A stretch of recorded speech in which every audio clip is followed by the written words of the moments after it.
All right, so this is a training on how to quote in Mortgage Edge. Okay, so we've got Mona Good Pasture, what a name. You hit new client. Okay, type in Mona Good Pasture. Scroll down, hit next. I just type in next. You can type in their address if you wanted to like here's a super specific quote, but I don't typically do that. 9 times out of 10, we're going to hit purchase new home. There is a separate training I'll do for you called a rent versus own analysis, and that's really cool. That's when you check this box is prepare rent versus own. Okay, we'll do a separate training on that. That's great for first-time home buyers that are renting. But let's just go purchase new home. This is just a standard quote. So we leave all of this blank under assumptions because they don't own a house right now. We typically do that when we're quoting refis.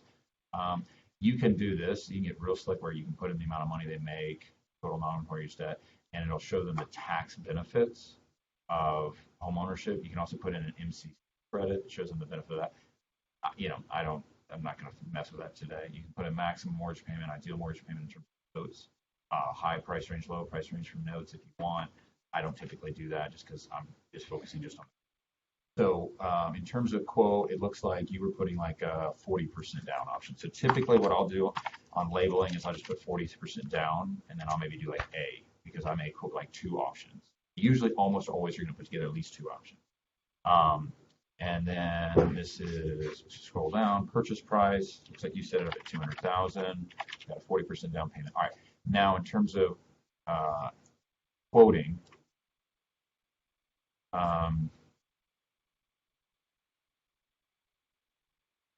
Optimal Blue you're somewhat familiar with, so we log in. Yeah, I put the rate in there. I checked pricing yesterday on it. So here's my philosophy on quoting is my experience, people care way more about rate than they do closing costs. Okay. And so I generally am going to quote with probably a point to start with. And then I'll show them an option when we're going through the quote together. And I'll say, hey, if you want a lower closing cost option, we go with at par rate, or we can even go with a lender credit. But in my experience, 90 times out of 10, like the only thing they care about is is interest rate, not closing costs. And typically my closing costs are sometimes lower than other lenders. So that's just the way I've structured my business is I tend to go higher fees, lower rate in terms of just points versus overall closing costs. But yeah, so like 3.875, that's probably what I'm going to quote. So we got 91 basis points in discount. I'm going to put in 3.875. We do 360 months. Make sure that that's fixed. Make sure you never ever hit interest-only months. That'll screw everything up. Put a 1 or any digit in there, it'll turn it into an interest-only loan, which we do 0.91. Oops, sorry, no, he's going points. 0.91. Prepaid days, I'm always going to put 1. Okay. Then you just go here under select from template and just go Summit Purchase Template 1029. Apply to loan. Okay. Scroll down. Then hazard insurance. Typically, you may want to write this down. What I'm going to do is if it is someone that is shopping, well, actually the home price is under 250, so I'll probably put 100. If it's new construction, we always put 100. If it's under 250, probably put 100.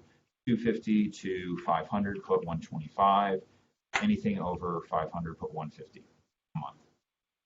Generally speaking, I get better deals on homeowners insurance because I send a ton of business to this guy, and I told him, dude, you have to give up a lot of your commission because that's my competitive advantage is I get better deals on homeowners insurance. That helps me on my monthly payment. So, but as a general rule, that's how I want to do. New construction, always 100. Under 250, 100. Above 250 to 500, put 125 a month. Above 500, put 150 a month. Cool? Property taxes, put 2.25. Wait a second. Oh, I think that's what you were saying earlier, right? I put it wrong. I think there we go. 200,000. There we go. I was like, that was right. Okay. Now, there we go. Okay. Now on mortgage insurance, right? This particular one, we're not going to have mortgage insurance. Okay. Right. But for the sake of training, 9 times out of 10, I'm going to quote Radian. They have bad credit, go to Essent. really under 680. Uh, Okay. you want to make sure when you go to this Radian website, you're going to log in for the first time. Make sure to put in this. We get a discount because it's Summit funding. Oh, So you, yeah, Marcel gave me that. you type in Codes their and credit report. score, which I think was 800, number of borrowers. Rating's actually going to be in here today at 2 if you want to do that. That might actually be good to sit in on. 31, 37. I don't know about the nuances in Radian. Other one. I just always put Richardson. I don't know why. 1,000. It doesn't really matter if it's both. Wait. Oh, well, on this particular one, it doesn't matter because we're not. See, well, let's say they're putting 10% down. Okay. They put in the DTI. Okay. Which guy's 33. So if we were to quote this person on it, here's my thought on it: is in terms of my sales strategy, I know my strengths and I know my weaknesses. Someone has 20% down, 800 FICO, been on the job for 3 years, nothing is wrong on the file. I'm probably not going to win that deal. They could go to internet lender and get like a rate probably quarter less than me. I'm really good on any type of deal that's difficult, requires creativity, requires good customer service. If they're anxious, they're like worried. Also, I really am good with like first-time home buyers and second-home buyers because I sell a lot of unique PMI strategies. So like what I'll typically do is if they're not able to put 20% down, I'll tell them go 10% or 15% down and do single premium PMI. So like on this particular person, the 800 credit score, but let's say you had like, I don't know, 720 FICO. Is really good when you're around 740, 760. So in this particular case, I could quote $56 a month on private mortgage insurance, right? That's what most lenders are going to do. Great. Right. Well, what I'll do is I'll come in and say, hey, we can do a no PMI option. 10% down, no PMI. You qualify for it. With our single select program. And so what happens is 1,000 or 2,460 gets added to the loan amount. Now their payment's $6 higher. They're going to save $50 a month. For people that are very payment focused or just love the idea of like removing PMI, I'm like, that may be a better option. So in terms of when you're structuring deals for me, I just want you to be aware of that. Like we're in this particular situation, I'm not quoting PMI, okay? But if you look at a situation, I do more conventional than I do FHA. So FHA is pretty straightforward. You know, 0.85 and 0.8, right? Yeah, I mean, and it's usually the PMIs.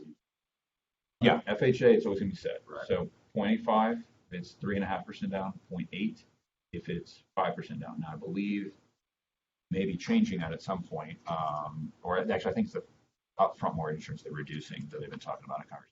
But let's go back to quoting, right? Next step is, all right, so PMI is if it's an FHA loan, it's going to be 0.85. If it's 3.5% down, 0.8.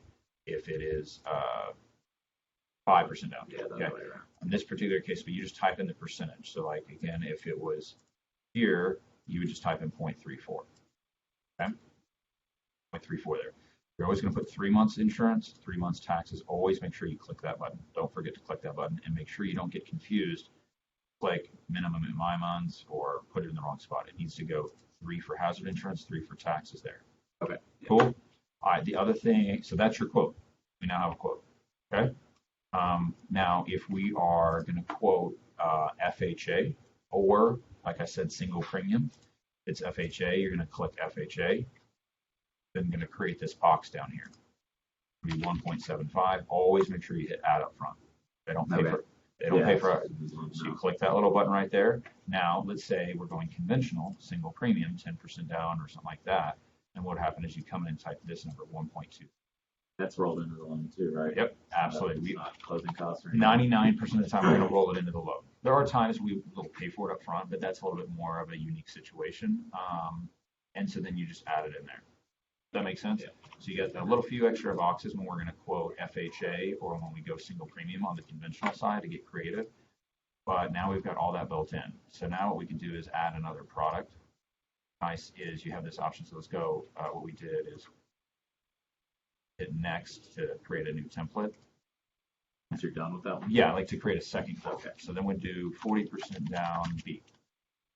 Copy from that.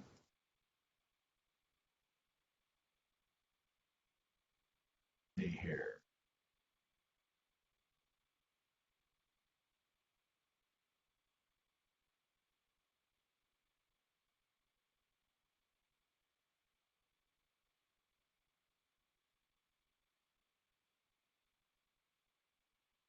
So, I mean, for today's purposes, I'll put both these options in. Okay. I'll do 1.25. For the time being, let's just quote usually between 0.75 to 1 point on one option and to 1.25 on the other option. And then when I meet with them, I'll find out like there's some people that like they love the lowest, like how do I get the lowest rate possible? There's other people that are like, no, I don't really like points. And I'm like, okay, no problem at all. We'll just make a change. But in my experience is like, just like it's funny, like I always it's much easier to pull out a point. I feel like once you explain it, than it's like first impressions. Like when you shake someone's hand, like the very first thing they tend to look at is the rate. That's all, like, and so it's just I want to like overcome that immediate like, wait a second, that rate looks high. Yeah, because who knows like what they're looking at online, like and so like usually I use this as kind of a benchmark. There's a website called this updates every Friday, I think, right? So right now the rate in the market is 3.91 with half a point, according to bankrate.com. Mark, so it rose this week. But who knows? They could have been freaking looking at rates last Friday, and they're like, it should be 3.83, but like rates went up this week, right? So, and this is as of October 3rd. So this is that's part of the reason why I take that strategy is, and so we go to presentation, preview, 2019. So now when we meet with Mona, it's ready to go. So, and then it looks like this, right? So what I'll do is I'll usually say, okay, let's walk through payment first, and let's walk through closing cost. And I walk them through the payment breakdown. I walk them through the closing cost breakdown, explain everything, ask them if they have any questions, ask them want to run any other scenarios. The cool is it shows them all this breakdown, right? Then it shows them this monthly payment savings, like on a loan this low, interest rate is impacting your $8. Like people are like, oh, I want the lowest rate possible. Like it's like $8. Like what? Like it doesn't matter. Like it probably don't pay the points. Probably go a little bit higher because you're only saving $8 a month. It's a $200,000 loan amount. Rate's not that important. Actually, homeowners insurance and maybe managing the property taxes is more important. Like if I get you a lower interest rate, or if I get you a homeowner insurance, let's say they go shop for homeowner insurance, they get a quote of 150, which happens very often. 50 divided by 8, I mean that's 6.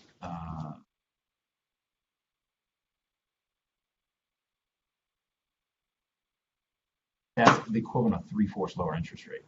If I save you $50 like on a loan amount this size, that's kind of my thought process there a little bit. This shows in savings over 50 months. This shows in interest, and it's got my surveys in there. Kind of just a real slick tool to quote with. So stop sharing, stop recording.